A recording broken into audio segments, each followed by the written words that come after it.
Olá, estamos de volta para mais uma aula de Cosmovisão Cristã.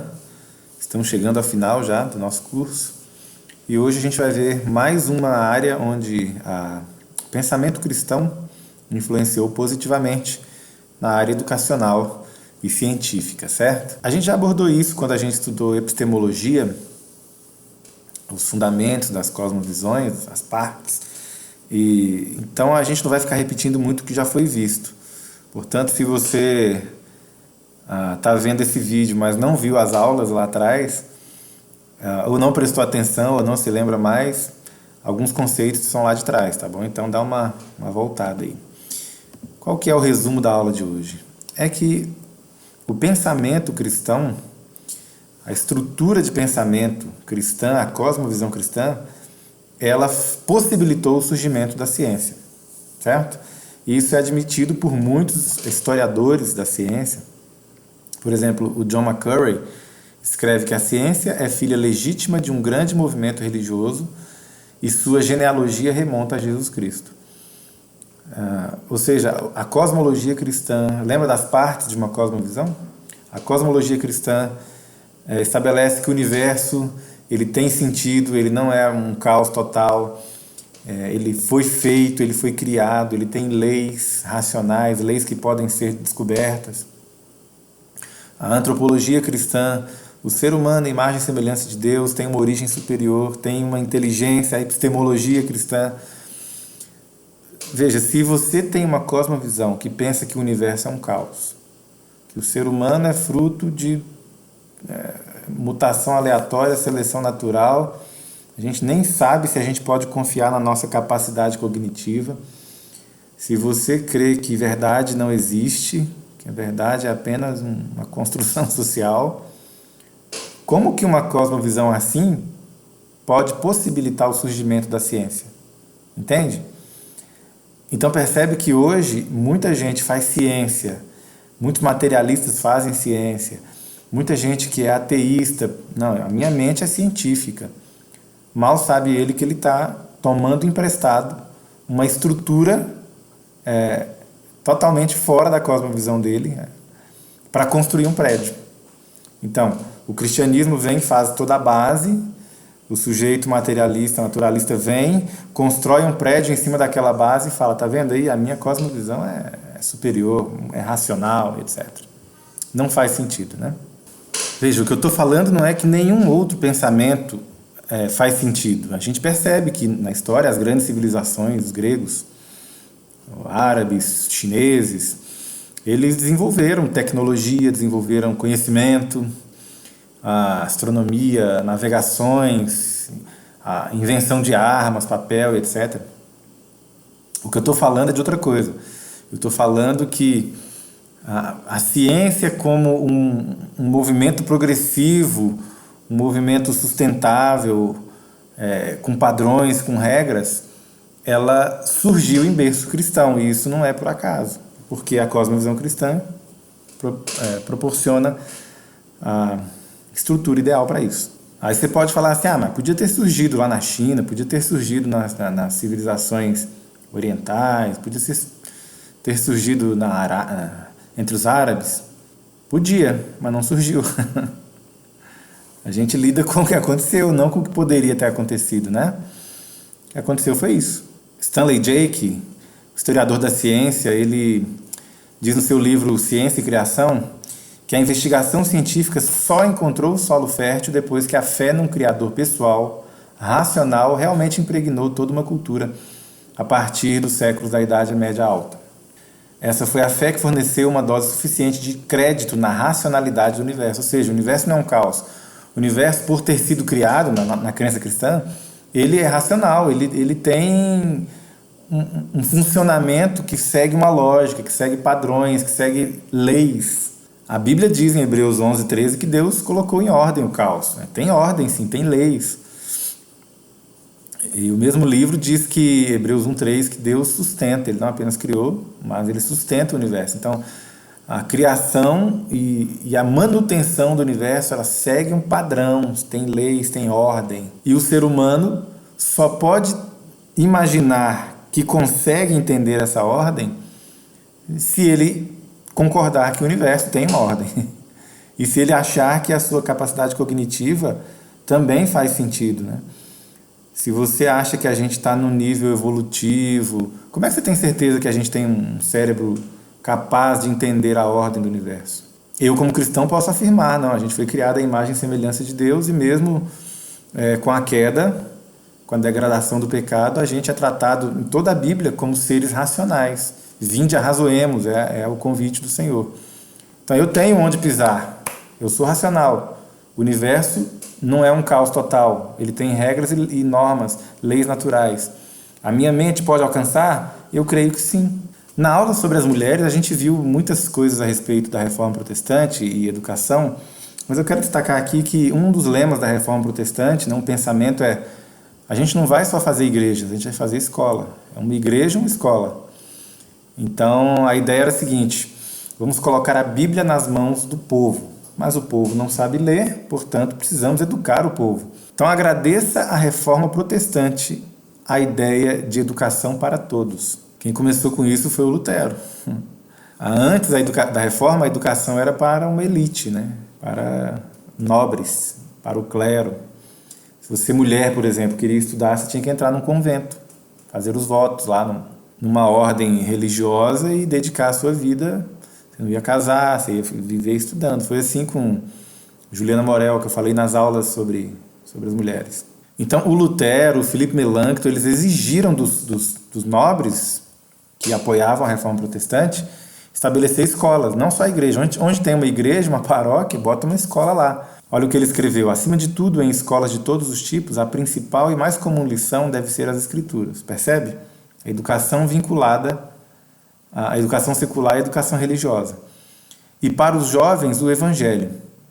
Desejaria Deus que cada cidade também tivesse uma escola para meninas. Ele exigiu que tivesse escolas para meninas.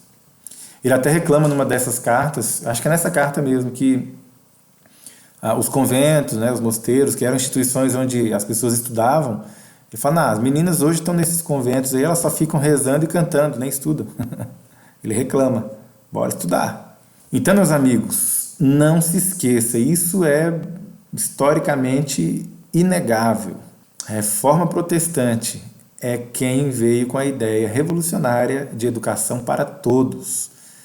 Para todas as massas, gente pobre, gente de tudo quanto é lugar, gente de qualquer gênero, criança, de qualquer status, não importa. Todo mundo vai estudar. Por quê? Porque só assim a Bíblia vai ser útil na mão dessas pessoas.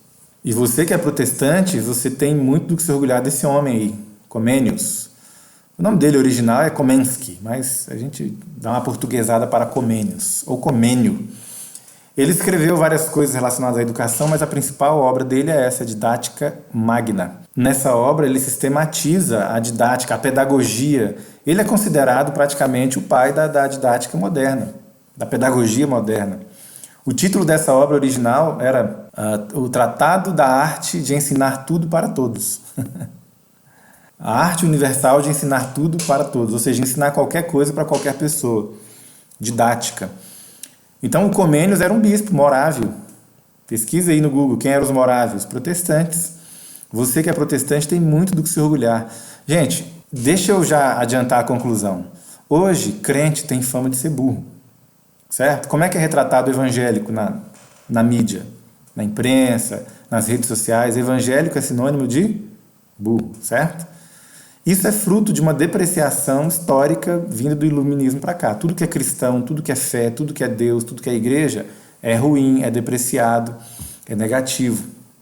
E vamos admitir que às vezes a gente também ajuda, né? Muitos nossos irmãos evangélicos não ajudam também nessa campanha aí. Mas essa galera quer fazer você não saber que a educação, as universidades, o surgimento da ciência, o surgimento da didática, da pedagogia moderna, tudo isso é fruto de esforço cristão. Então, eu tive, por exemplo, o privilégio de estudar 4 anos na Universidade Católica, na PUC, Minas. E lá, na PUC, uma instituição cristã, católica, várias vezes eu ouvi da boca de professores gente depreciando o cristianismo. Ou seja, o sujeito está numa universidade cristã, recebendo o salário de uma universidade cristã, dentro de uma instituição, a universidade, que é fruto de esforço cristão, mas ele fala mal do cristianismo. Está cuspindo no prato que comeu. Na verdade, cuspindo no prato que está comendo, né? Ele está comendo e cuspindo. E você, protestante, deveria saber dessas coisas, né? Deixa eu te mostrar aqui as principais e as mais importantes universidades do mundo. E a origem delas, tá bom? Eu peguei assim, as maiores ganhadoras de prêmios Nobel. E vamos lá. Cambridge, 90 prêmios Nobel. Origem: estudantes católicos dissidentes de Oxford. A primeira faculdade foi fundada por um bispo católico chamado Hugo Balsam. Oxford, 48 prêmios Nobel. Até quando eu fiz essa aula, né? Faz tempo. Tem uns 3 anos que eu fiz essa aula aqui. Fundada no século XIII por um membro do clero católico, Oxford hoje está vinculada à Igreja Anglicana, uma instituição de origem cristã. Harvard, Estados Unidos, 47 prêmios Nobel, até quando eu fiz a aula, né? A primeira faculdade de Harvard foi uma faculdade de teologia. O objetivo inicial da faculdade de Harvard, da universidade, era formar missionários, preparar pastores puritanos. E o homem que leva o nome da universidade, o John Harvard, ele foi ex-aluno de Cambridge, ou seja, Cambridge, Oxford, instituições cristãs na Grã-Bretanha. Aí um ex-aluno de Cambridge vai e o nome dele batiza a instituição de Harvard. O MIT, que ganhou 78 prêmios Nobel já, ele foi fundado pelo cristão unitariano William Barton Rogers, preocupado em dar formação profissional para os jovens da sua época. Stanford, 27 prêmios Nobel, fundado por um casal protestante, Leland e Jane Stanford. Berkeley, fundado por pastores congregacionalistas, 2 deles, Henry Durant e Samuel Willey. Princeton foi fundada em 1746 por 7 presbiterianos e o líder era o pastor William Tennant. E a instituição que deu origem a Princeton foi um colégio, uma faculdade de teologia. Yale, 49 prêmios Nobel, também fundada por 10 pastores congregacionalistas. O pastor James Pierpont foi o líder que ajudou a fundar ali a Yale. O objetivo inicial, formação de pastores, teologia também. Então, gente, se você pesquisar a origem da universidade, você vai encontrar aí, se você jogar aí no Google agora, você vai encontrar, não, a universidade surgiu entre os muçulmanos. Veja, aí tem um truque muito engraçado, porque eles pegam uma escola religiosa, não era uma universidade, era um colégio de religião muçulmana, islâmica, e consideram aquilo uma universidade porque ali havia ensino de outras disciplinas. Veja, por esse critério, o cristianismo já tinha escolas bem antes disso aí. O cristianismo já tinha escolas desde Paulo, lá em Atos, na escola de Tirano, se for considerar assim. Paulo, lá em Atos, na escola de Tirano, também tinha uma faculdade de teologia. Ele funcionou 3 anos lá. Então não se deixe enganar, não acredite na Wikipedia, está errado lá o artigo. As primeiras universidades mesmo, com vários cursos interdisciplinares, com várias formações, universitas. As primeiras universidades são cristãs. Você que é cristão, não deixa pegarem esse prêmio aí. Isso aí é nosso, tá? O cristianismo estabelece toda a ordem da coisa, estabelece todos os critérios, a ciência, nascer em berço cristão, e alguém vem e toma o nosso título, não dá, né? Então, o que acontece hoje? Hoje você vê a galera universitária, vai nas universidades públicas especialmente, você vai ver um ambiente meio hostil ao cristianismo, né? O cristianismo é depreciado, é zombado, é atacado, é motivo de piada, e eles estão num ambiente que é fruto do esforço cristão, da cosmovisão cristã, que é a universidade. E na história depois da Reforma Protestante, na história evangélica mesmo, os reavivamentos, você percebe que todo reavivamento espiritual foi acompanhado de reforma social. Então não era só o sujeito, meus pecados estão perdoados, eu me converto, aceito Jesus. Não, isso tinha consequências sociais. A taxa de criminalidade baixava, a prostituição diminuía. E a educação também era incrementada a cada reavivamento espiritual histórico. O Charles Finney foi um dos grandes nomes do segundo grande avivamento da história. Ele era um pregador, ele era um professor, foi reitor do Oberlin College. Volta lá nas aulas sobre a questão racial e a das mulheres. O Oberlin College foi uma das instituições pioneiras em educação de negros e mulheres. Ele era um evangelista e era reitor e professor. Ele era meio doidão esse cara. Ele fazia apelo em sala de aula, os alunos choravam e tal. Dizem que ao longo da sua carreira, ele deu aula para mais de 20 mil alunos. E muitos deles se tornaram missionários. O Charles Finney, ele acreditava que o evangelho obrigatoriamente deveria ser acompanhado de mudanças sociais. Ele era abolicionista, ele apoiava a causa das mulheres e tal. Na igreja dele não entrava escravista. Ele não permitia membros escravizados. Na igreja adventista também não, viu? Você sabia disso? Tem um texto de Ellen White, eu esqueci de mostrar na outra aula. Ellen White fala para a gente não aceitar na época dela, né? Para remover qualquer membro da igreja que apoiasse a escravidão. Manda cortar, a gente não tem nada a ver com esse povo, corta. E o Finney fazia isso, ele negava a Santa Ceia. Olha ele mais velho aí, aqui ele bota moral, hein? Imagina um pastor com esse rosto falando assim, você não vai tomar a Santa Ceia na minha igreja. Amiga, só um olhar desse aí já botava medo. Diz que em algumas cidades onde ele pregou o evangelho, o índice de criminalidade caiu 2/3, mesmo com a população tendo aumentado. Imagina, ele ficava ali 4, 5 anos numa cidade, a população aumentava naquele período e a criminalidade diminuía. Tem matérias de jornal, eu tenho aqui matérias de jornal da época do xerife falando assim, bom, depois que o senhor Finney passou aqui, o meu trabalho diminuiu bastante, não tem mais o que fazer, não tem crime. Mas por que eu estou te mostrando ele? Porque ele foi um dos reitores do Oberlin College, está vendo aqui? Uma instituição pioneira na educação de negros e mulheres. Foi a primeira instituição nos Estados Unidos a aceitar aluno de qualquer raça. A primeira instituição a aceitar homens e mulheres. A primeira instituição a aceitar negros e brancos. E foi a primeira instituição a dar um diploma de bacharelado para uma mulher negra.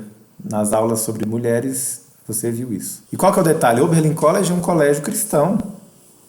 Um colégio que era denominacional. Hoje já se perdeu também. Gente, é por isso que aqui no IAP e na nossa rede adventista, a gente luta muito pela manutenção da identidade. Isso aqui é uma instituição educacional. Vocês ficam fazendo culto, oração toda hora. Vamos fazer sim. Tem que fazer. Vai lá no Oberlin College hoje, você vai ver. Vai ver aquela... Então, tem que segurar a onda. A instituição é cristã, é denominacional, ela é relevante, mantendo a sua identidade. Não vamos abrir mão disso. Então, quem se interessa pelo tema dos direitos civis dos negros, pelo tema do empoderamento feminino, tem que conhecer essa instituição. Underground Railroad, sabe? A rota clandestina de fuga de escravos passava pelo Oberlin College. Essa é uma instituição das mais importantes dessas histórias. O fundador da educação adventista, o Goodloe Bell, o professor Bell, ele é um ex-aluno do Oberlin College. Ele estudou lá, ele foi se tratar no nosso sanatório em Battle Creek, e aí se tornou adventista e tal, começou a educar os filhos dos obreiros ali, e aí ele fundou a primeira escola adventista. E ele trouxe muitos princípios lá do Oberlin College, e muitos princípios do Oberlin College fechavam direitinho com as visões que Ellen White teve depois.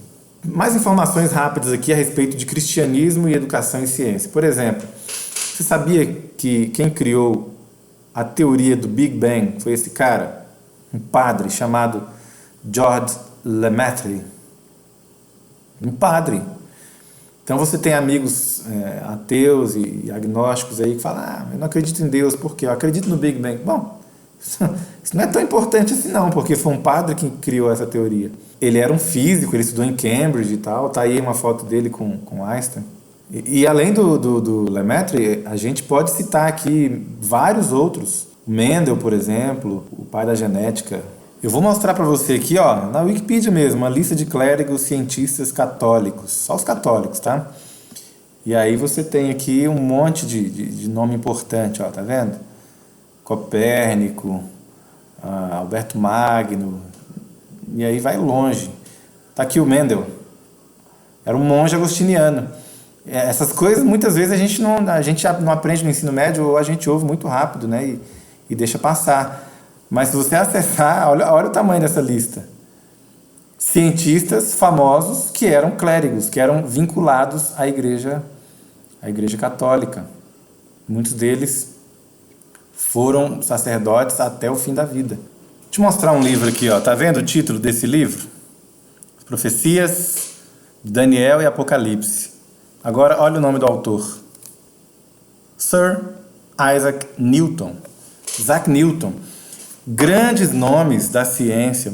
Meu amigo, se você for pesquisar, você vai gastar a vida inteira.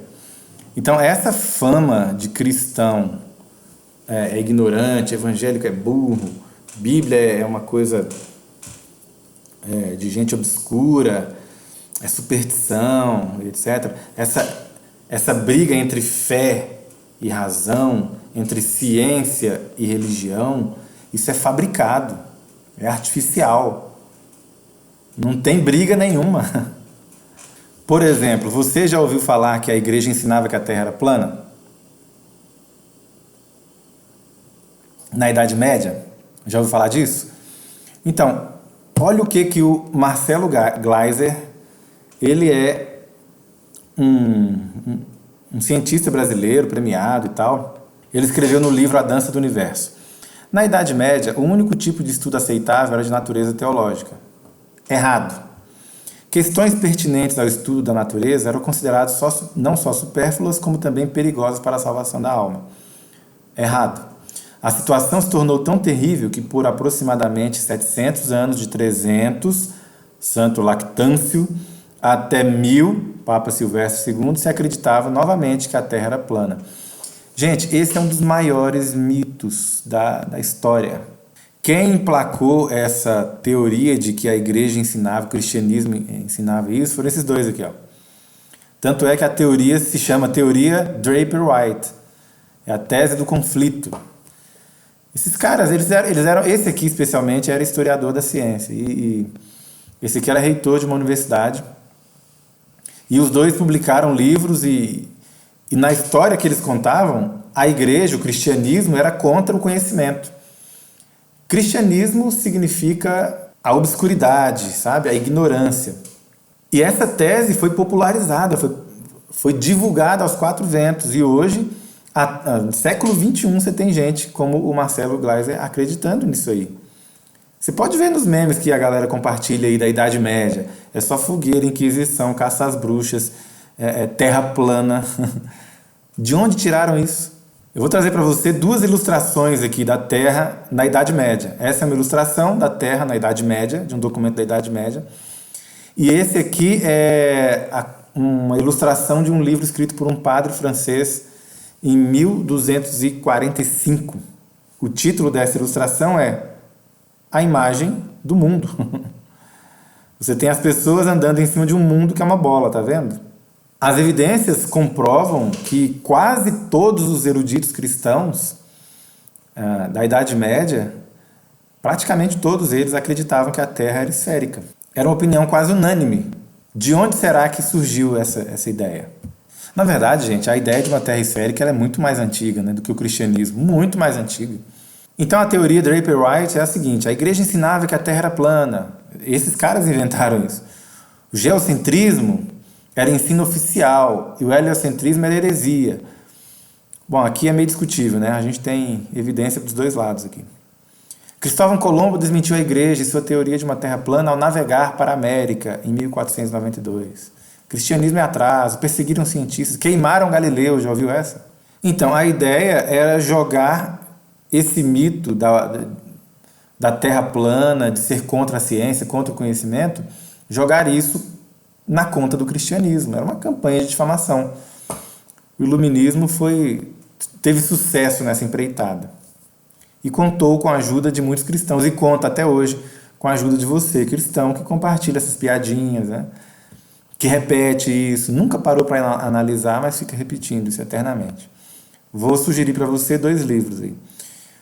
Um do Ronald Numbers, que é um historiador especialista em história da ciência, é um agnóstico, ele é ex-adventista, inclusive. Publicou Galileu na prisão e outros mitos sobre ciência e religião. Ele fala, dediquei minha vida a pesquisar isso aí, fontes primárias, todos os documentos. Não encontrei. Se você encontrar, por favor, me mande. Fala, Porque é inacreditável como isso entrou em livros didáticos e como isso é encontrado hoje até em enciclopédias históricas. Ele fala, não tem nenhuma documentação comprovando essas coisas. Outro livro do Russell, O Mito da Terra Plana, o foco dele é a questão do Cristóvão Colombo, né? O livro em inglês se chama Inventando a Terra Plana. Eu acho que a Sociedade Criacionista Brasileira traduziu e publicou esse livro. Inventando a Terra Plana. Então, resumindo, já pode parar de falar isso, tá? Já pode parar de falar que o cristianismo acreditava que a Terra era plana, que ensinava isso. Resumidamente, ninguém de importância ensinava isso. Sabe quem ensinava isso? Esse cara que o Marcelo Gleiser citou aqui, ó. Lactâncio ensinava isso. Só que o Lactâncio foi até considerado herege pela igreja. Ele era alguém marginal, ele era um cara, não tinha muita importância. Ele era um cara. E esse Papa Silvestre II aqui está citado indevidamente, porque o Papa Silvestre II era astrônomo. O hobby dele era fabricar esferas armilares. Dá uma googada aí, esfera armilar, o que é? Você vai ver, é a representação dos planetas, é um planetário. E como é que são os planetas? São esferas. O Dante Alighieri, ele descreve a Terra como redonda, né? O Tomás de Aquino descreve a Terra como redonda. Agostinho chegou a descrever a Terra como redonda. Então, esses dois aqui, ó, tá vendo? Eles são irrelevantes. O Lactâncio e o Indicopleustes, o Cosme. São esses dois documentos. Só que são pessoas defendendo, não é o cristianismo. Veja, eu sou um adventista. Se eu sair por aí defendendo que a grama é azul, daqui a 1000 anos você vai falar assim, não, o adventismo ensinava que a grama é azul. Não, o Isaac, o indivíduo, o CPF, Isaac, ensinava isso. Então, o indivíduo Lactâncio e o indivíduo Cosme defendiam essas coisas. O Draper e o White encontraram esses documentos e falaram, tá vendo aí? Era isso que os cristãos pensavam. E Ellen White, hein? A gente tem adventista caindo nessa da terra plana. Como eu falei, os cristãos têm fama de não muito inteligentes e alguns se esforçam para confirmar a suspeita. Então, Ellen White fala sobre o formato da Terra. Isso aqui é para você, adventista, se liga. Deus fez o mundo, aliás, Deus fez o seu sábado para o mundo esférico. Outra, o sábado foi feito para o mundo esférico. Em outro documento. Não é por um poder a ela inerente que ano após ano a Terra produz suas fartas colheitas e continua sua marcha ao redor do Sol. Ou seja, uma Terra geóide, esférica, vamos dizer assim, e uma Terra que gira em torno do Sol. Ellen White, século XIX, ensinava isso. Usando outras palavras, ela fala que o dom incomparável de seu Filho, Deus envolveu o mundo todo numa atmosfera de graça. Tão real era essa atmosfera como o ar que circula ao redor do globo. A palavra globo está sendo usada aí. Em outro texto, ela fala que Deus nos dotou de faculdades por meio das quais nós devemos estender a sua obra até que essa obra circunde o globo. Desejar todas as nações, ide às mais longínquas partes do globo habitado. Então, se você é cristão, se você é protestante e se você é adventista, duas coisas. Primeiro, você não tem nenhum direito de acreditar em terra plana, pelo amor de Deus, você é um universitário. Olha só como que era Harvard no começo. Isso aqui são as regras de Harvard original, quando a universidade foi fundada. 2 itens das regras e preceitos de 1646. Cada estudante deve ser instruído intensamente, impelido a considerar corretamente o propósito principal da sua vida e dos seus estudos, conhecer a Deus e a Jesus Cristo. Consequentemente, colocar a Cristo na base é o único alicerce do conhecimento sadio e do aprendizado. Regras de Harvard. Regras da universidade. Cada estudante deveria exercer sua fé lendo as Escrituras 2 vezes ao dia. O lema original de Harvard é esse aqui, ó. Esse era o brasão original. Hoje está mudado. O que está escrito em latim? Veritas Christo et Ecclesiae. A verdade por Cristo e pela igreja. E o pai do método científico, hein? Esse aí você lembra do ensino médio, né? O Chico Toicinho, nosso querido Francis Bacon. Crente. Ele tem obras, tratados teológicos, ele gostava muito de estudar os salmos, e o tema teológico principal que ele mais se dedicava era a oração. Então a pesquisa científica, hoje você vê a galera com o dedão na cara assim, da igreja, né, dos cristãos, vocês ignorantes, não sei o quê, a ciência. Agora na pandemia está um cientificismo que eu nunca vi. Cientificismo é o endeusamento da ciência. Então o sujeito esfrega um artigo científico que ele nem leu na sua cara. Olha aqui, ó, um artigo, ciência. Como é que o pessoal está postando aí? Não se refuta ciência com opinião. Aí você pergunta, você leu o artigo? Não, não li. Então você está acreditando no que os outros disseram, né? Leia primeiro, então. Tirando essa arrogância cientificista, que é uma postura que você não deveria ter, vamos reconhecer que o pai do método científico é um crente, um cristão chamado Francis Bacon. Então, vou falar bem baixinho aqui para não ofender muito. Se você é universitário, se você sonha em ser cientista, se você sonha em levar a sua vida na base da pesquisa, encher o seu Lattes ali. Aliás, o currículo Lattes, olha lá o nome do César Lattes. Uma das últimas entrevistas perguntaram, você acredita em Deus? Sim, acredito em Deus. A origem do universo é o quê? Ele falou, Deus. César Lattes. Então, se você quer preencher o seu currículo Lattes, agradeça ao cristianismo. Você tem uma dívida histórica com o cristianismo. Você tem uma dívida histórica com o protestantismo. Estudei a minha vida inteira em colégio público, pastor. Isso aí é coisa do Estado, isso é coisa... Colégio público? Educação para todos? Falar só 2 nomes para você, Martinho Lutero. Tá aqui uma entrevista do Ronald Numbers, ele é ateu, tá? Ele é ex-adventista e tal, mas ele hoje é especialista em História da Ciência. Essa é uma entrevista que ele deu para a Universidade Federal de Juiz de Fora, o eterno conflito entre ciência e religião, um mito? Se eu vou colocar no mudo para você ler, ele fala que, gente, isso aí não tem o menor cabimento. Vou colocar no Moodle e no Classroom, tá bom? E qual que é a postura hoje? Hoje você tem que aturar esse tipo de postura. Por exemplo, Bonaventura Durruti disse, a única igreja que ilumina é a igreja em chamas. Tá mandando tacar fogo nas igrejas. E o Zizek, coitado, o Zizek é um cara que eu admiro bastante, pensador contemporâneo. Tem a língua meio presa e ele dá entrevistas me fungando bastante, não sei o que ele tem naquele nariz dele. Ele fala assim, a religião só chega à verdade por meio do seu autocancelamento. Aí eu pergunto para o Zizek, que verdade? Existe verdade, senhor Zizek? O que é verdade para o senhor, né? Portanto, fim daqui a primeira aula. Eu quero que você assista à próxima aula. Recorra ao material que eu vou deixar no Moodle. Tem um videozinho lá, alguns artigos para você ler. E lembre-se, você tem uma herança linda, uma herança intelectual. Uma herança daqueles que entendem o universo como um livro que mostra a glória do Criador. Até a próxima.